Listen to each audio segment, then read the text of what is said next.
Alcoa, as Pontes, Ferroatlánticas. Hai unha crise industrial en Galicia. Sen dúbida, hai unha crise industrial que non ten que ver necesariamente co problema industrial. Déixame que che conte unha cousa que coñecimos a semana pasada, non? A semana pasada tivemos unha reunión con a xente do comité de empresa de As Pontes de García Rodríguez. E nós chegamos ali, pois, penso que como moitísima xente, crendo, non, que o que estaba a pasar nas Pontes pois era un conflito, digamos, entre os intereses medioambientais do país, non?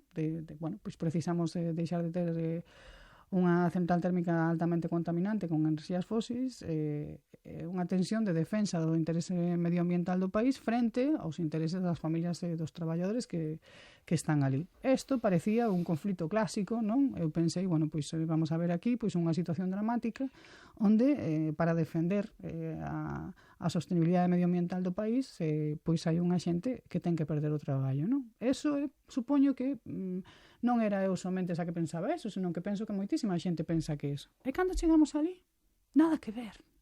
Non tiña nada que ver. Cando chegamos ali vimos que o comité de empresa está absolutamente comprometido con a sostenibilidade medioambiental e ten clarísimo que non se pode seguir xenerando enerxía en base a combustibles fósiles.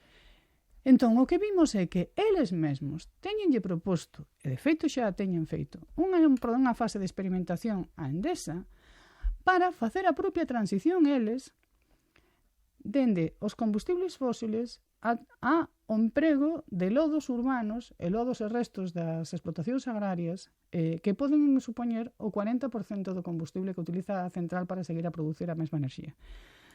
O pasado martes fixeron a primeira proba experimental en Endesa e a proba saiu ben.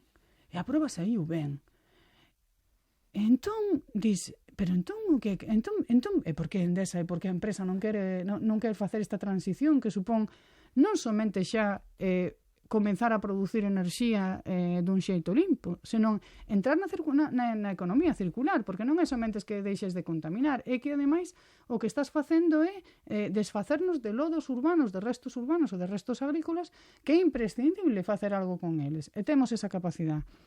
E que é o que está pasando? Bueno, pois o que está pasando é que a empresa ten comprometido por parte das institucións unhas axudas de 1.500 millóns de euros por pechar a central, con independencia do que pase. Entón, é un problema entre combustibles fósiles e enerxías limpas? Non, é un problema de corrupción.